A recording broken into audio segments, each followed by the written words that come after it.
Alors, comme nous vous l'avons indiqué donc en préambule et en présentation, nous allons aborder aujourd'hui avec vous le sujet de la médiation équine, donc cadre juridique applicable et identification des risques. Vous l'avez sans doute compris, et je crois que Frédéric l'a rappelé tout à l'heure, le sujet est extrêmement vaste et nous allons tenter de faire pratique et synthétique, et nous répondrons dans un second temps, après cette présentation, à vos questions, si vous en avez bien évidemment. Ou en tout cas, on tentera d'y répondre le mieux possible. Alors, je fais défiler le support en espérant que cela fonctionne pour tout le monde. Alors, quelques notions d'abord générales pour que vous compreniez bien le cadre dans lequel effectivement s'inscrivent ces notions juridiques appliquées aux activités de médiation. Alors tout d'abord, ce qu'il faut qu'on vous précise, c'est que ces activités de médiation équine regroupent une diversité de pratiques, parmi lesquelles on peut citer, ça c'est pour vous donner un ordre d'idée effectivement de l'importance et de la diversité des activités qu'on regroupe dans cette notion de médiation équine, l'équicie, l'équitation adaptée, l'équithérapie, l'hypothérapie et également l'équicoaching. Ça, c'est pour comprendre de façon très synthétique en introduction le champ d'application finalement de cette étude juridique. On comprend bien au travers de cette diversité d'activités que les praticiens de la médiation ont également des profils très différents. Nous y reviendrons un peu plus tard. Et ce qu'il faut dire d'ores et déjà en préambule, mais je pense que peut-être que vous le savez déjà, c'est que ces activités, pour la plupart d'entre elles, ne sont pas réglementées. Et donc, évidemment, de nombreuses questions juridiques se posent concernant les règles applicables. Donc, cette fois de conférence a pour objectif de dresser un état des lieux juridiques de ces pratiques diverses et variées et d'identifier quels sont les risques juridiques qui existent concernant leur exercice. Donc la réflexion sur ce cadre juridique applicable est extrêmement important puisqu'il concerne entre autres, et à ce stade de notre étude juridique, les questions notamment de sécurisation des pratiques de médiation, tant pour les bénéficiaires que pour les praticiens en médiation équine. Très rapidement, le plan de cette webconférence qui va se dérouler en 4 temps. Premier point, un état des lieux à la fois sur quel type de bénéficiaire, quel type de praticien en médiation équine. Deuxième étape, toujours sur l'état des lieux, un rapide tour d'horizon des principales formations proposées en matière de médiation. Là, je précise d'ores et déjà que ça n'est pas effectivement une liste exhaustive des formations, puisqu'elles sont très nombreuses, très larges, et qu'il y a de nombreux organismes qui peuvent en proposer, et du cadre légal qui leur est applicable. Enfin, troisième étape, nous identifierons avec vous quels sont les risques juridiques autour de ces pratiques de médiation et nous ferons un rappel des principes juridiques applicables au regard de ces risques identifiés. Et nous terminerons par des exemples concrets de jurisprudence que nous avons étudiés en matière de médiation équine. Donc voici pour le menu de cette webconférence.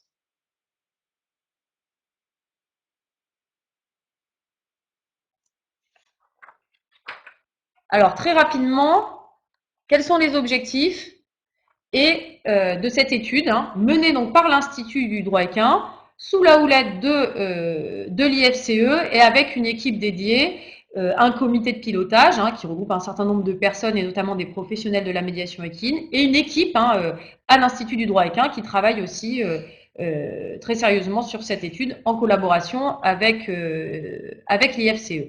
Cette étude juridique vise à étudier le cadre juridique applicable aux activités de médiation avec comme objectif, effectivement, l'encouragement de leurs pratiques et leur développement au sein de la filière cheval. Donc c'est extrêmement ambitieux, vous l'avez compris, puisque je viens de vous indiquer précédemment que ces activités de médiation n'étaient pour la plupart pas du tout réglementées et que finalement, quand on pose le constat de leur diversité, eh bien on ne sait pas nécessairement quelles sont les règles juridiques qui leur sont applicables, alors même qu'effectivement, il y a nécessairement, comme dans toute activité, hein, et activité avec des chevaux de surcroît, des risques juridiques qui existent. Donc, l'objectif de cette étude, vous l'avez compris, est ambitieux et nous en sommes au début du travail et nous allons vous exposer effectivement les prémices de ce travail. Quelle définition nous avons retenue? Une définition générale qui permet finalement de ne pas exclure d'activité et qui, sur le plan juridique, est une définition qui va être un support quand même relativement facile pour étudier juridiquement l'ensemble des aspects.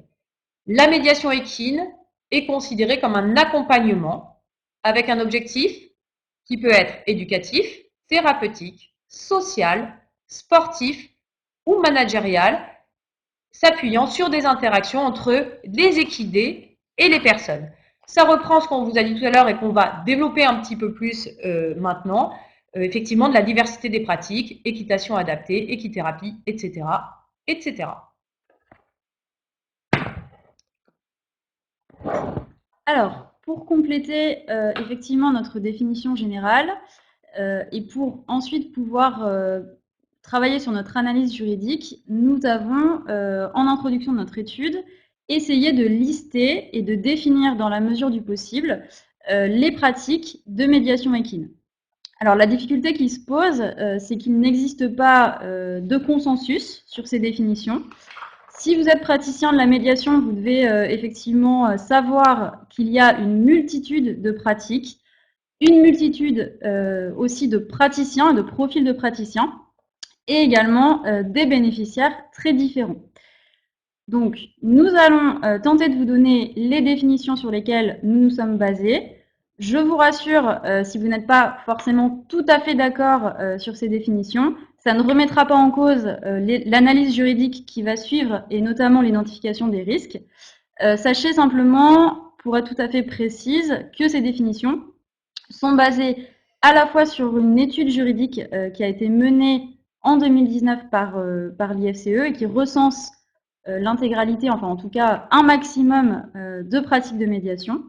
Et également, cette répartition des activités est une répartition juridique basée sur les différents cadres applicables à ces activités. Alors, première activité qu'on peut lister dans la médiation équine au sens large, c'est l'équitation adaptée ou handisport. Donc là, sur cette pratique, il s'agit réellement d'un apprentissage sportif. L'idée des praticiens, c'est d'enseigner l'équitation à un public qui est atteint d'une pathologie ou qui est en situation de handicap, et donc d'enseigner avec des pratiques adaptées aux besoins et aux situations de ses bénéficiaires. Ensuite, on retrouve l'équitie, que certains d'entre vous doivent connaître, qui est cette fois-ci basée sur une logique d'accompagnement d'une personne, d'un bénéficiaire, où on a un praticien qui est équicien, donc qui est spécialiste, qui est connaisseur du cheval et qui va pouvoir, sur la base d'une relation homme-cheval qu'il va créer, accompagner un bénéficiaire afin de l'aider dans un objectif qui aura été fixé entre praticien et bénéficiaire.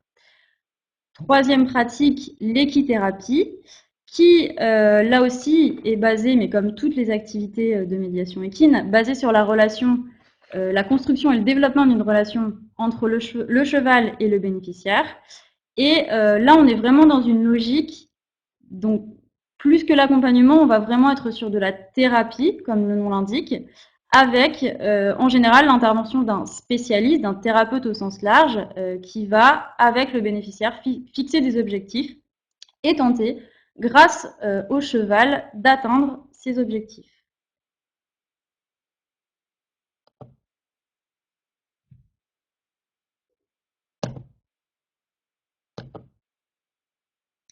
Alors, on a un petit bug sur le support. Je ne sais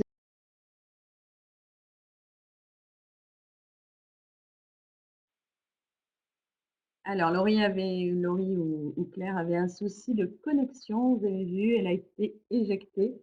En fait, en haut à droite, à côté de la flèche de sortie, il y a un petit trait qui normalement est vert quand la connexion est bonne. S'il devient jaune, c'est que la connexion devient compliquée. Et s'il devient rouge, là, vous risquez d'entendre le son haché et vous pouvez vous faire éjecter. C'est ce qui est arrivé aux animatrices. Mais elles reviennent très vite, mais voilà. Nous vous prions de nous excuser. Ce sont des choses qui Je arrivent. suis désolée. Est-ce que vous m'entendez? On est revenu. Ok, très bien. Alors, désolée pour cette petite interruption. Donc, quatrième pratique, c'est ce que je vous disais, l'hypothérapie. Donc, l'hypothérapie, c'est une pratique de médiation équine qui, cette fois-ci, est axée sur la rééducation fonctionnelle d'un bénéficiaire, toujours grâce, effectivement, à l'intervention d'un équidé. Et enfin, dernière série de pratiques qu'on peut regrouper au sein de l'équi-coaching, où là, cette fois-ci, on est sur un processus d'accompagnement de personnes ou de groupes de personnes, d'organisations au sens large, où vous ne retrouverez pas un objectif sportif ou thérapeutique, mais plutôt des interventions autour des thèmes tels que une amélioration du management d'équipe, apprendre à travailler ensemble, améliorer sa confiance en soi, développer diverses compétences relationnelles. Voilà, donc là, on s'éloigne un petit peu des personnes en situation de handicap. Voilà pour un panel qui n'est pas exhaustif, mais qui se veut en tout cas être une base, encore une fois, à notre analyse juridique. Alors, entrons dans le vif du sujet avec la première partie, qui est effectivement un état des lieux, cette fois-ci à la fois des bénéficiaires et des praticiens de la médiation. Donc là encore, la même chose que ce que je viens de vous dire concernant les pratiques.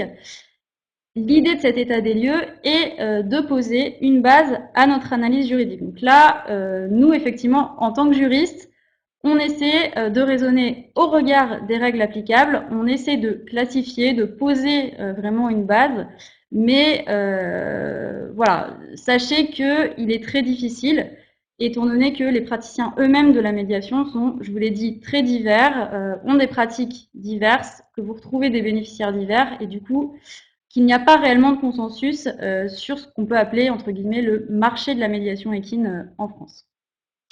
Donc les bénéficiaires de ces activités de médiation équine sont très divers.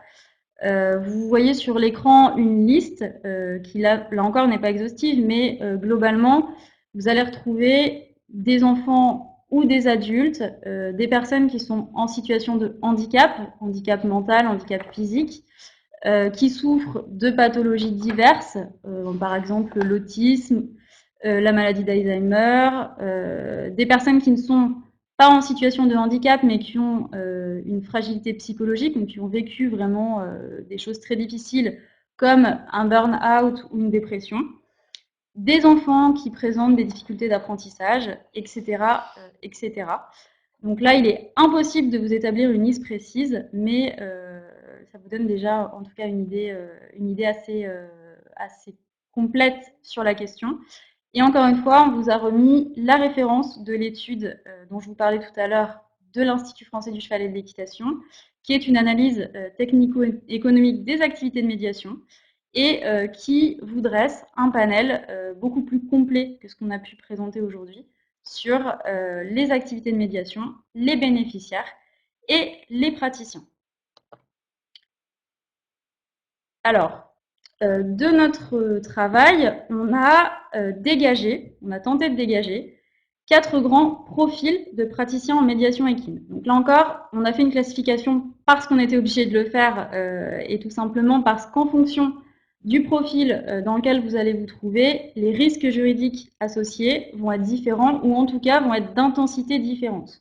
Donc ça peut paraître effectivement un petit peu fermé, mais en tout cas, on a essayé de faire en sorte que chaque praticien, en fonction de son profil, en fonction de ses compétences et en fonction des activités qu'il propose, puisse se mettre, dans la mesure du possible, dans l'une ou l'autre de ces cases, et donc dans l'un ou l'autre de ces profils. Premier profil, première catégorie de praticiens, on va être sur ce qu'on peut appeler un praticien à double parcours.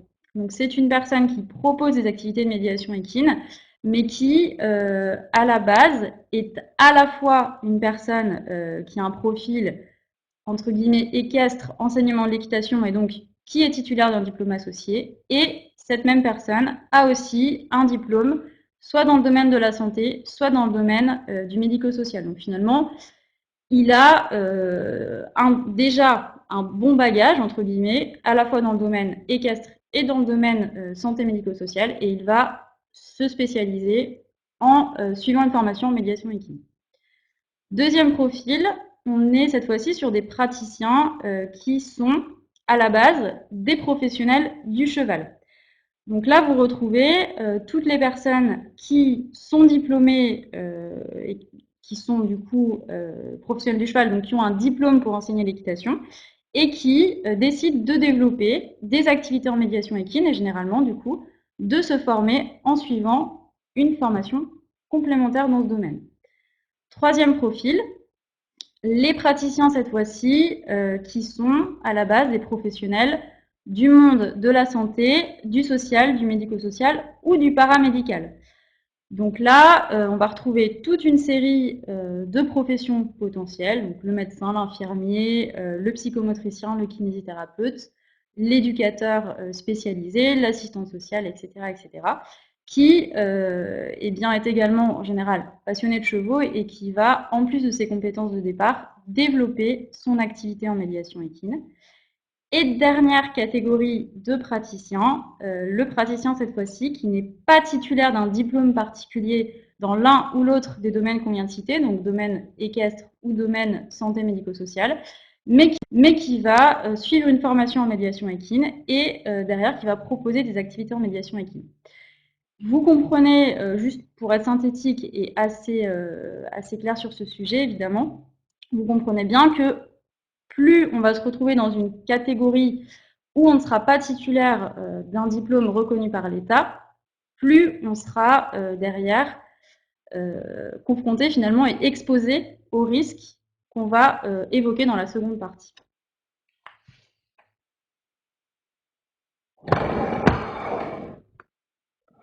Alors, deuxième point de cet état des lieux sur donc les principales formations. Donc, suivant, bien évidemment, les profils de praticiens que Laurie vous a présentés à l'instant. Alors, si on reprend toujours sur effectivement nos familles d'activités de médiation équine, donc tout d'abord, l'équitation adaptée. Alors, équitation adaptée au sens du handisport.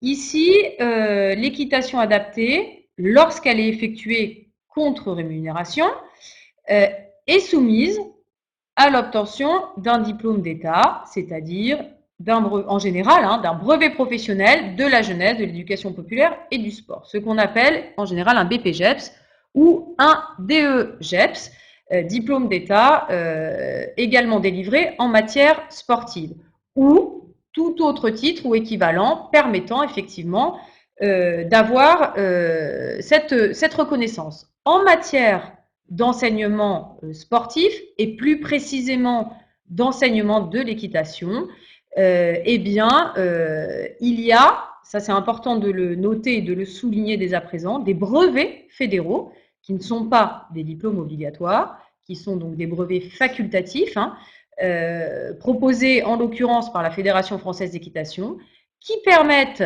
aux enseignants sportifs déjà diplômés d'obtenir une spécialisation. Donc, nous avons deux brevets, un brevet qui s'appelle Equihandi et un deuxième qui s'appelle Equisocial. Donc, on comprend facilement ici les deux orientations pour des bénéficiaires d'un côté en situation de handicap et de l'autre, des bénéficiaires plutôt en situation d'exclusion sociale et en volonté de réinsertion. Donc, il y a déjà effectivement des compléments de formation permettant aux enseignants d'équitation de se spécialiser dans ces deux domaines. Voilà pour ce qui est de l'équitation adaptée. Je rappelle simplement que c'est le Code du sport, donc la loi, qui impose, qui exige effectivement un diplôme d'État pour enseigner le sport contre rémunération. Donc vous verrez dans la seconde partie que c'est une notion déjà que vous pouvez retenir, c'est-à-dire comment est-ce qu'on qualifie l'activité sportive et à quel moment il y a finalement un risque de se voir opposer l'exigence de ce diplôme d'état d'enseignant d'équitation. Deuxième activité dont on souhaitait vous parler sur le plan de l'état des lieux des formations, il s'agit de l'équicie. Alors, la formation d'équicien, elle est délivrée par une association qui s'appelle EquitAid et qui a pour objet justement de développer la formation de ces équiciens, entre autres.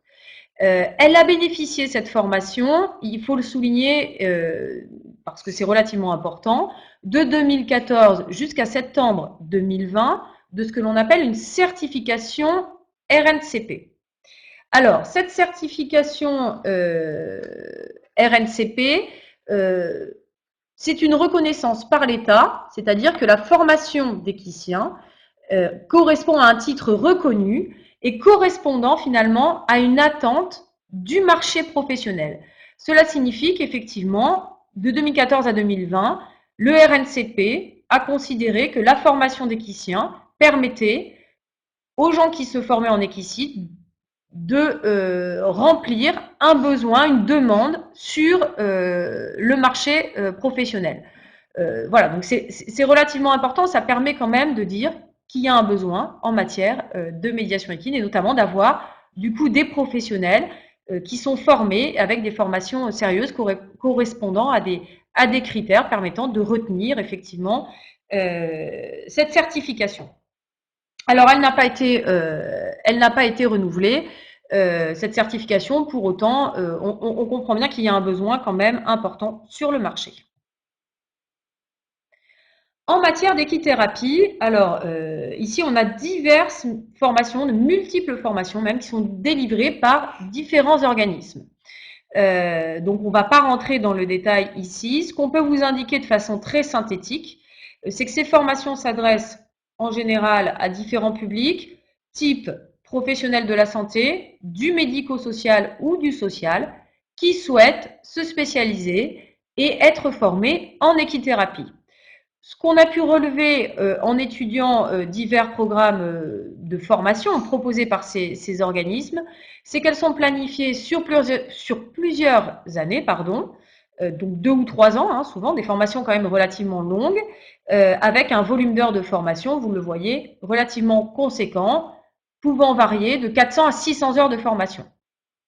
Ce qu'il faut également indiquer ici, et qui est en cohérence avec ce qu'on vous a dit précédemment, c'est que ces formations privées ne permettent pas d'obtenir, à l'inverse de la formation d'enseignant d'équitation ou d'équicien jusqu'en 2020, un titre ou un diplôme professionnel qui soit reconnu par l'État. Ce sont des formations privées sans reconnaissance publique. En matière d'hypothérapie, il n'existe à l'heure actuelle qu'une seule formation dans ce domaine, qui également ne permet pas d'avoir un diplôme professionnel ou un titre reconnu par l'État. Donc il s'agit d'une formation privée également, formation de médiateur équin avec une option en hypothérapie. Enfin, concernant l'équicoaching, on se retrouve un peu dans le même schéma finalement que pour l'équithérapie, c'est-à-dire qu'on a aussi un éventail de formations assez large, délivrées par différents organismes qui effectivement existent dans ce domaine précis de l'équicoaching. Même chose, elle ne donne pas lieu à délivrance d'un titre ou d'un diplôme qui soit reconnu par l'État. On insiste volontairement sur ce point, non pas pour dénigrer les organismes de formation et encore moins le contenu de ces formations.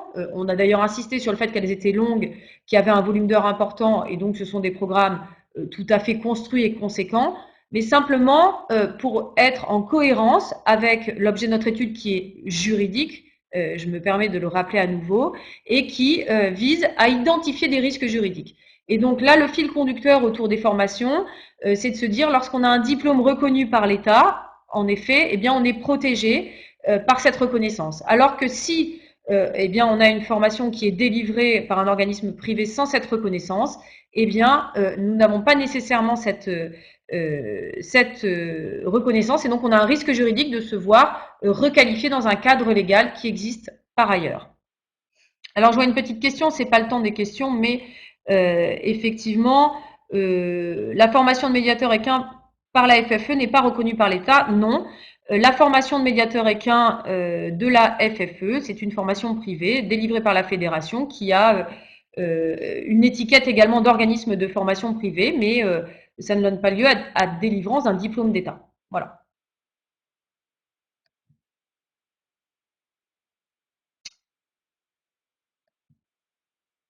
Alors, on bascule sur la seconde partie de cette webconférence avec des risques juridiques. On va vous faire on va vous présenter toujours évidemment de façon synthétique. C'est un peu frustrant pour nous parce qu'il y a énormément de choses à dire sur le sujet. Quels sont les risques et les principes juridiques applicables, et on clôturera avec des exemples.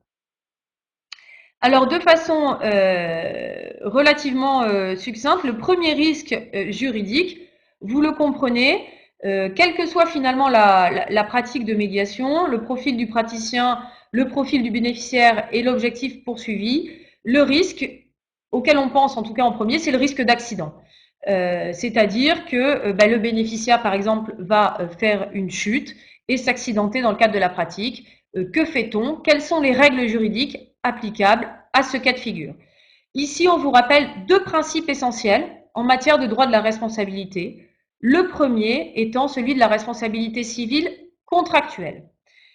Ce qu'il faut voir ici par rapport aux activités de médiation équine, c'est effectivement que ces pratiques de médiation s'inscrivent souvent, généralement, dans le cadre d'un contrat. Pourquoi? Parce qu'il va y avoir réalisation d'une séance de médiation ou de plusieurs séances, c'est-à-dire réalisation d'une prestation de médiation équine, en échange en général d'un paiement pour la réalisation de cette prestation. À ce titre, cela suffit à caractériser l'existence d'un contrat. Et donc, le praticien, le médiateur, va être débiteur d'une obligation de sécurité à l'égard du bénéficiaire qu'il va prendre en charge dans le cadre de sa ou de ses séances de médiation équine. Si le bénéficiaire est victime d'un accident, eh bien, il pourra, comme dans le cadre de n'importe quel autre contrat, rechercher la responsabilité du praticien dans le cadre de ce contrat de prestation. Et en particulier si il considère que le praticien a commis une faute dans la réalisation du contrat. Cette faute étant en général caractérisée par un manquement à l'obligation de sécurité dans le cadre de la pratique. On n'a pas le temps de rentrer un peu plus dans le détail ici. On vous a rappelé les références du Code civil, qui sont les fondements et les bases, les piliers de la responsabilité contractuelle. Ce qu'il faut en effet retenir là, c'est si le praticien commet un manquement évident à une règle de sécurité dans une séance, il prend un cheval inadapté qui va avoir un caractère nerveux, par exemple, et en proposant ce cheval à une personne en situation de handicap, de grande fragilité, dont on sait qu'il n'aura évidemment pas la maîtrise technique suffisante pour pouvoir contrôler l'animal, s'il y a un accident, il est évident que la faute sera caractérisée et la responsabilité du praticien engagée. Deuxième principe, c'est la responsabilité civile délictuelle. Donc là, on n'est plus dans le cadre du contrat. La responsabilité civile délictuelle du médiateur, du praticien en médiation équine, pourra également être recherchée si, dans le cadre de sa pratique, le médiateur cause un dommage à une tierce personne. On n'est plus dans le cadre du contrat entre bénéficiaire et médiateur, mais dans le cadre d'une situation où finalement, pendant l'activité de médiation, du fait du médiateur, un accident survient et cause un dommage à un tiers. Typiquement, c'est le cas, vous êtes en séance de médiation équine, le cheval que vous tenez à la main et que vous mettez en contact effectivement avec votre bénéficiaire va s'échapper et il va causer un dommage à un tiers, un accident de la route, percuter une personne qui se promène sur un chemin à proximité de vos installations, etc., etc. Là, on tombe sous le coup de la responsabilité présumée du gardien de l'animal. Je ne rentre pas plus dans le détail à ce niveau-là, mais c'est important de le préciser parce que les dommages peuvent être importants et les mises en cause effectivement sur ce fondement-là sont nombreuses et peuvent très bien concerner un médiateur équin dans le cadre de ses activités et donc nécessiter aussi un ensemble de règles de protection, notamment dans le cadre du contrat d'assurance. Alors, effectivement, qui dit responsabilité civile dit assurance. Vous êtes toutes et tous, je suppose, bien conscients de l'importance de souscrire un contrat d'assurance qui couvre l'ensemble de vos pratiques. Alors, sachez que, sauf pour l'équitation adaptée, il n'y a pas d'obligation de souscrire un contrat d'assurance lorsque vous proposez des activités de médiation équine. Néanmoins, on vous incite très fortement pour l'ensemble des activités et l'ensemble des situations à souscrire ce contrat d'assurance responsabilité civile qui va venir couvrir les conséquences d'un dommage qui surviendrait dans le cas où votre responsabilité serait engagée dans les conditions que Claire vient d'évoquer à l'instant. Donc soyez vigilants si vous êtes assuré ou si vous allez souscrire votre contrat d'assurance, soyez extrêmement vigilants aux activités pour lesquelles vous êtes assuré. Sachez que vous devez prendre le temps d'expliquer très précisément et très concrètement à votre assureur ce que vous faites. Vous n'avez pas forcément toujours face à vous un interlocuteur averti et qui connaît les chevaux, qui connaît les pratiques de médiation. Donc il faut vraiment penser à lui expliquer pour que lui, en sa qualité d'assureur, il puisse identifier les risques et il puisse vous proposer un contrat adapté. Sur le plan plus juridique, votre contrat d'assurance responsabilité civile, il doit couvrir donc 2 types de risques. Il doit couvrir effectivement les dommages qui pourraient survenir aux bénéficiaires pendant les séances, pendant les activités, dans le cas où votre responsabilité serait engagée, c'est-à-dire dans le cas où vous auriez commis une faute, donc un manquement à l'obligation de sécurité que vous avez à l'égard de vos bénéficiaires. Et le contrat d'assurance doit également couvrir tous les dommages que le cheval, sous votre garde, est susceptible d'occasionner à des tiers. Donc vous avez vraiment ces 2 aspects qu'on vient d'aborder, à la fois contractuel et délictuel. Donc posez bien la question à votre assureur pour être certain ou certaine d'être couvert pour ces 2 situations. Attention aussi dans votre contrat, juste pour quelques petits conseils pratiques, regardez bien les exclusions. Vous avez en général une liste d'activités ou de situations où vous avez des exclusions de garantie, c'est-à-dire où votre contrat ne vous couvre pas. Vérifiez vos plafonds et vérifiez les éventuelles franchises pour choisir le meilleur contrat. Voilà. Après, le risque principal en matière d'assurance pour le praticien de la médiation, c'est de penser qu'il est assuré, mais finalement de se retrouver avec un contrat qui est inadapté, qui couvre des activités qui ne sont pas des activités de médiation équine, et du coup, en cas de sinistre, de se retrouver tout simplement, et dans le pire des cas, sans couverture. Donc on ne veut pas vous alarmer, mais on veut quand même vraiment attirer votre attention là-dessus. Et si dans votre contrat, il y a écrit activité de santé ou médico-social ou enseignement de l'équitation, eh bien, demandez précision à votre assureur et essayez, dans la mesure du possible, de faire précisément indiquer dans votre contrat que vous exercez des activités de médiation équine en expliquant de quoi il s'agit.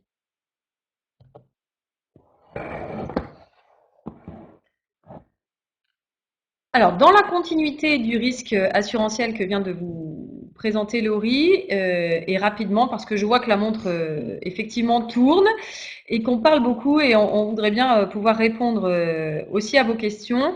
Le risque qui suit, c'est effectivement, vous l'avez compris, on en a parlé tout à l'heure quand on a présenté le champ d'application de cette étude juridique, c'est effectivement l'absence de diplôme au regard de la diversité des profils, diversité des formations et le risque de requalification que ça induit. Donc le premier point concerne bien évidemment l'activité d'enseignement d'équitation. On vous l'a dit tout à l'heure, cette activité elle est réglementée, elle est encadrée par la loi, par le code du sport très précisément. Et à partir du moment où il y a une prestation de médiation équine qui est délivrée contre rémunération, ça c'est essentiel, et en particulier si le bénéficiaire est amené à monter à cheval ou à poney, eh bien il faut être conscient qu'il y a un risque de requalification de cette activité en activité sportive contre rémunération. Donc le code du sport nous rappelle que si on enseigne l'équitation sans avoir le diplôme qui correspond, eh bien, on a un risque aussi de sanction pénale qui n'est pas neutre. Vous l'avez affiché à l'écran, 1 an d'emprisonnement, 15 000 € d'amende. Ici, la difficulté, c'est de définir ce qu'est une activité d'équitation.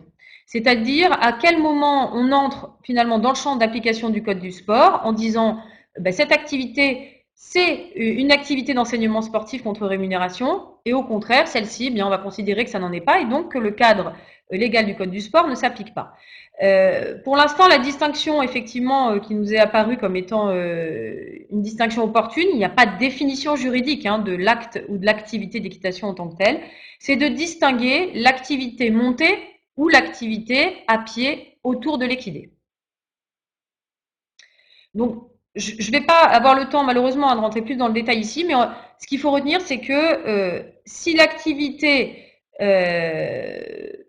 c'est une activité où on fait monter les bénéficiaires sur les chevaux, le risque de requalification est plus important que si on demeure sur une activité à pied, de découverte, de contact avec le cheval, mais à pied autour de l'animal, sans objectif à terme de le faire monter.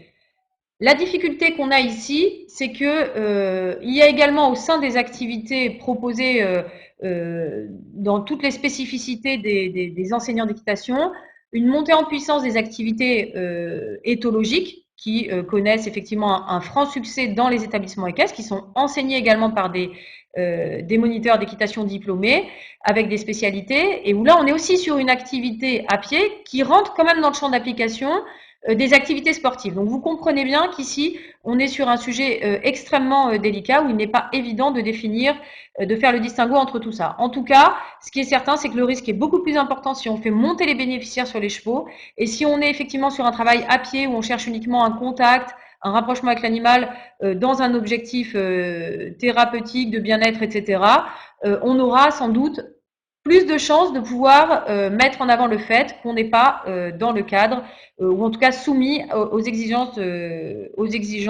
qu'impose le code du sport. Autre point sur l'absence de diplôme et le risque de requalification, encore plus compliqué que celui du code du sport, puisque l'avantage du code du sport, c'est qu'on a une disposition qui nous explique très précisément l'enseignement sportif contre rémunération. On a aussi tout le volant des activités, des professionnels, de l'accompagnement, de la thérapie ou de la santé. Et donc là, ça concerne finalement les praticiens en médiation équine, qui ne sont par exemple ni médecins, ni infirmiers, ni ergothérapeutes, ni psychologues, ni kinés, ni orthophonistes, etc., mais dont les prestations, dont les actes de médiation pourraient à un moment donné être requalifiés comme tels. Donc je ne rentre pas dans le détail ici, puisque vous vous en doutez, c'est extrêmement complexe. Là, on a des définitions juridiques très précises, notamment dans le Code de la santé publique, avec des dispositions particulières pour les médecins. Ça nous renvoie à la notion d'exercice illégal de la médecine, et également un ensemble de dispositions sur exercice illégal de la profession d'infirmier, infirmière, la protection également, alors là du titre, pas forcément de l'exercice, mais du psychothérapeute, du psychologue. On a une réglementation particulière pour l'activité de kiné, etc., etc. Donc il va falloir, pour nos activités de médiation équine non réglementées, avoir une attention particulière sur le fait qu'elles ne doivent pas à un moment donné être qualifiées comme relevant de l'ensemble de ce champ effectivement d'activité, d'accompagnement, de thérapie, de santé, avec le risque de requalification qui va avec. Alors, pour terminer sur les risques, quelques mots sur le risque pénal. Alors, pénal, c'est un mot qui fait peur en général. Je vous rassure, on n'est pas sur le risque le plus important. Néanmoins, il nous semblait quand même utile d'en dire un mot parce que c'est un risque qui existe, bien qu'il ne soit pas, encore une fois, le risque principal. On a étudié la jurisprudence, notamment la jurisprudence qui concerne des professionnels du cheval, des enseignants d'équitation, des structures équestres qui ont pu, dans certains cas, voir la responsabilité pénale engagée pour blessure involontaire ou homicide involontaire. Donc le risque, il est vraiment sur ces deux infractions.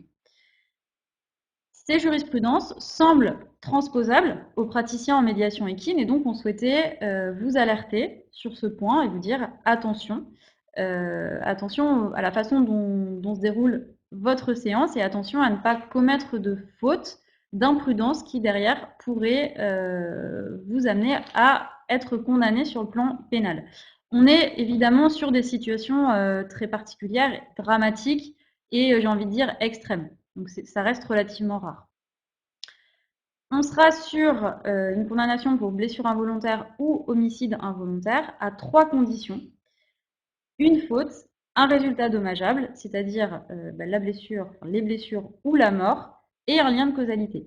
Ce qui distingue les deux infractions, blessure involontaire, homicide involontaire, ça va être le résultat, c'est-à-dire la gravité de la blessure.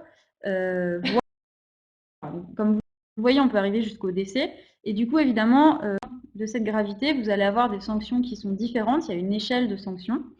Il y a aussi des peines complémentaires pour ces deux infractions qui, en ce qui concerne les praticiens de la médiation équine, peuvent être, par exemple, la confiscation de l'animal qui a été utilisé et qui a été à l'origine, finalement, indirecte de l'infraction, de la blessure de la personne, ou l'interdiction d'exercer l'activité dans le cadre de laquelle l'accident est intervenu.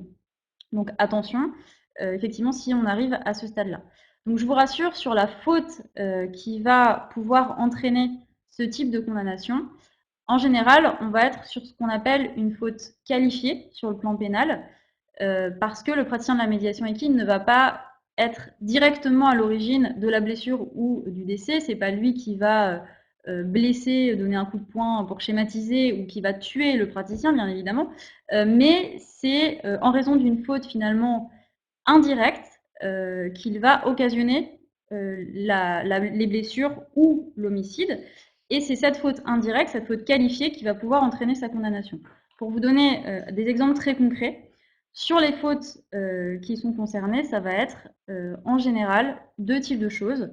Ça va être soit le manquement délibéré à une obligation de prudence imposée par la loi ou le règlement. On peut penser par exemple au port de la bombe, ou une faute vraiment caractérisée et qui va exposer le bénéficiaire à un risque que le praticien ne pouvait ignorer. Donc on sera vraiment dans des cas extrêmes. Donc retenez, encore une fois, pour faire simple, c'est assez difficile de synthétiser sur ce plan-là, mais essayez de retenir qu'on sera vraiment sur des cas extrêmes, sur par exemple le praticien qui va du coup dispenser son bénéficiaire du port de la bombe pendant une séance.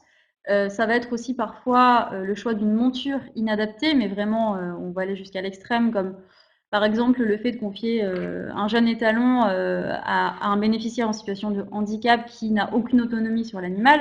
Enfin voilà, vous voyez qu'on est vraiment sur des choses qui vont très loin. Néanmoins, sachez que ça arrive et qu'on peut aller jusqu'à parfois des condamnations pénales.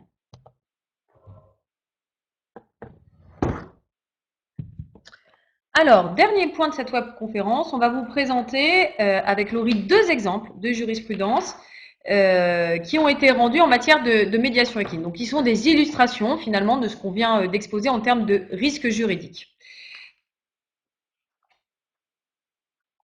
Alors, premier cas dont on voulait vous parler et sur lequel nous souhaitions vous présenter une petite synthèse. Il s'agit d'une décision donc rendue par la Cour d'appel d'Amiens le 12 juin 2008.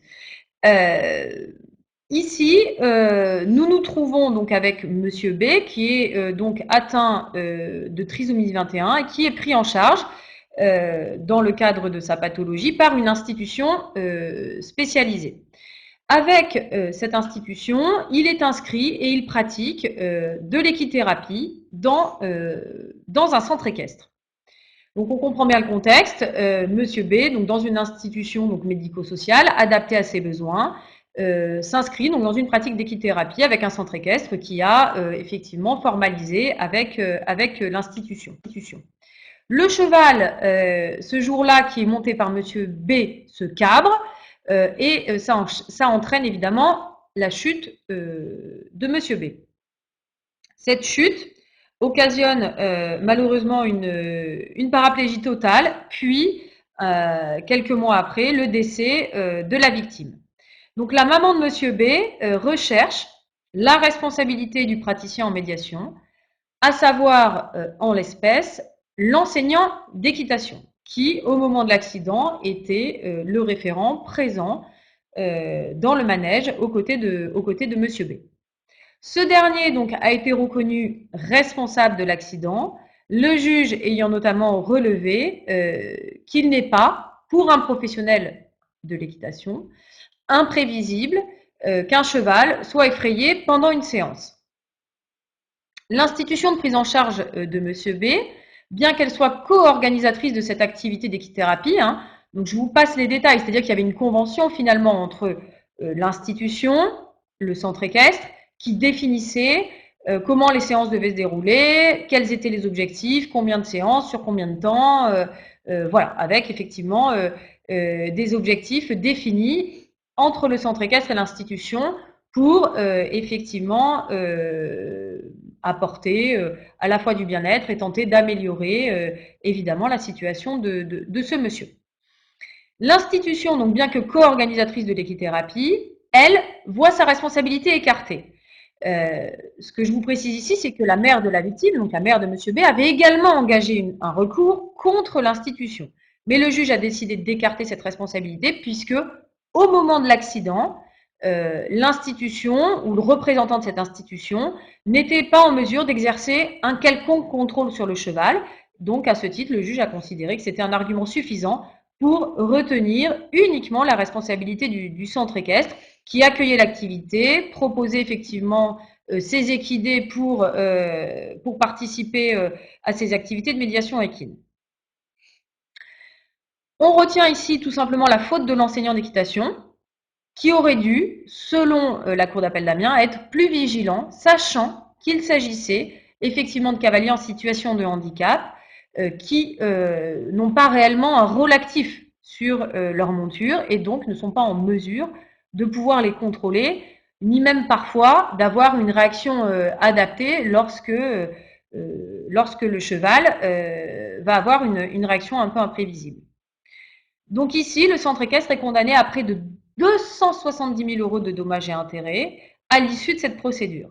Donc, pourquoi on vous présente ce cas évidemment, c'est pas pour effrayer, mais simplement pour montrer que le risque d'accident, il existe, comme dans toute activité autour des chevaux, mais que finalement, il va être jugé avec d'autant plus de sévérité par les juridictions à partir du moment où on est face à des bénéficiaires qui, en général, ne sont pas en pleine possession de leurs moyens, ou en tout cas sont des personnes fragiles, auxquelles on ne pourra pas opposer une quelconque acceptation d'un risque. On ne peut pas dire à une personne en situation de handicap, bah, vous venez faire d'équithérapie, donc vous acceptez le risque de chute.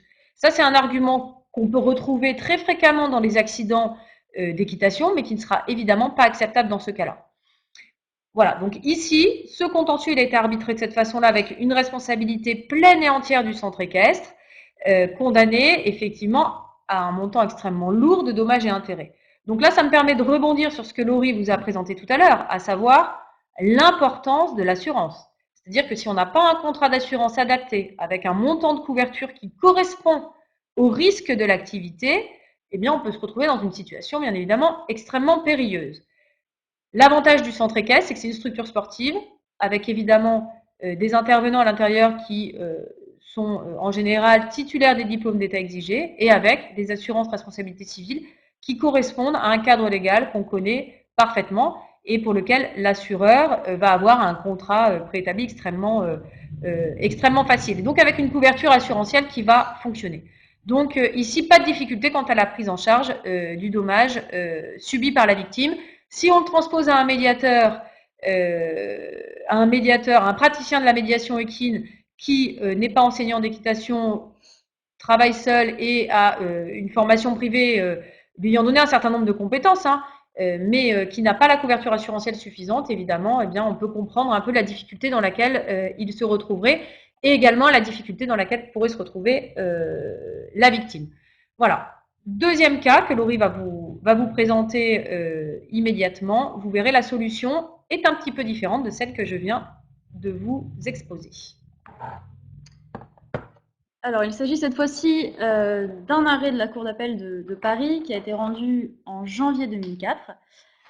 Dans ce cas-là, on retrouve Nathalie S, qui est adulte handicapée, qui était placée dans un CAT, c'est-à-dire un centre d'aide par le travail, et qui participait également à des séances d'équithérapie dans un centre équestre. Malheureusement, à l'occasion d'une séance, elle a chuté de cheval, elle s'est blessée et une action en responsabilité a été intentée, à la fois à l'égard du CAT et à la fois à l'égard du centre équestre. Donc, ce qui s'est passé, c'est que donc, la séance se déroulait au centre équestre, mais des encadrants, le personnel du CAT était présent aussi avec le personnel du centre équestre. Donc, on avait vraiment la présence des deux structures qui intervenaient sur la séance d'équithérapie. Ce qui s'est passé pour Madame S, c'est qu'elle avait l'habitude pendant ces séances, de travailler avec un cheval attitré. Malheureusement, ce jour-là, le cheval était blessé et le centre équestre lui a proposé une autre monture. Le CAT n'est pas intervenu particulièrement, voilà, n'a pas fait opposition à ce changement. Et le juge a constaté que c'était ce changement un peu brutal de monture, sans qu'il y ait eu finalement de période de mise en confiance entre Madame S et sa nouvelle monture, qui derrière a entraîné la chute. Du coup, la responsabilité du CAT et du centre équestre a été engagée. Donc il y a eu une double responsabilité. Une responsabilité contractuelle du CAT parce que on avait un contrat entre Madame S, victime, et le CAT, et la responsabilité délictuelle du centre équestre parce que il n'y avait pas de contrat entre Madame S, la victime, et le centre équestre. Néanmoins, dans les deux cas, le juge a considéré qu'il y avait eu une faute, une négligence, un manquement à des règles de prudence, à la fois de la part du CAT qui n'est pas intervenu et à la fois de la part du centre équestre qui a fait ce choix de changement de monture sans période d'adaptation pour la personne victime qui était en situation de handicap.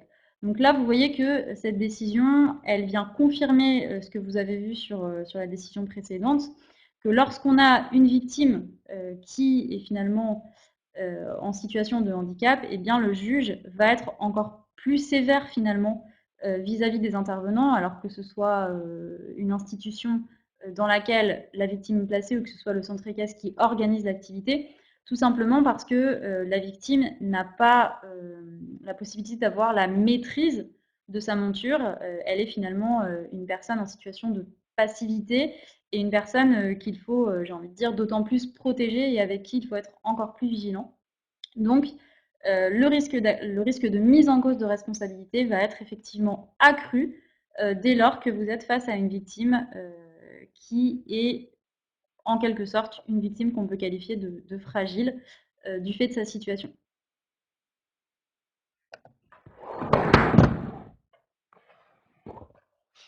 Alors, un petit mot de conclusion et après, on va tenter de répondre à vos questions.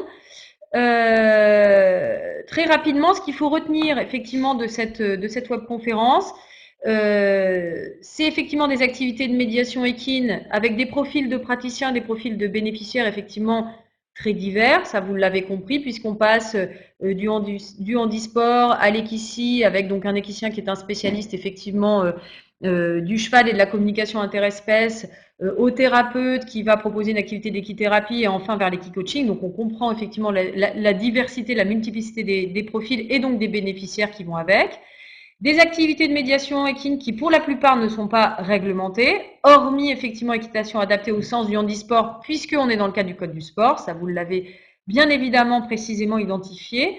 Des praticiens en médiation équine qui peuvent donc potentiellement être exposés à de nombreux risques juridiques, tant sur le plan de la responsabilité civile, éventuellement de la responsabilité pénale, que du risque assurantiel, ceci étant en particulier ou parfois lié à une problématique de requalification juridique de la dite activité, puisqu'on ne sait pas dès le départ la définir juridiquement parlant. Donc, le petit mot de conclusion, c'est que le cadre juridique applicable à la médiation équine ou aux activités de médiation équine est effectivement un enjeu extrêmement important, vous l'avez compris, pour la sécurisation des pratiques, tant du point de vue des praticiens que des bénéficiaires, le développement, l'organisation et la structuration de ces activités. Ce qui est quelque part assez rassurant, on vous a présenté 2 exemples très concrets avec Laurie de jurisprudence, c'est qu'en tout cas, ces 2 mises en cause ne concernent pas on va dire des praticiens de médiation équine en dehors des cadres légaux qu'on connaît applicables, sportifs ou effectivement d'une institution santé, médico-sociale ou autre susceptible d'assumer une responsabilité parce qu'on a un cadre applicable avec une assurance solide derrière qui va permettre d'indemniser les victimes.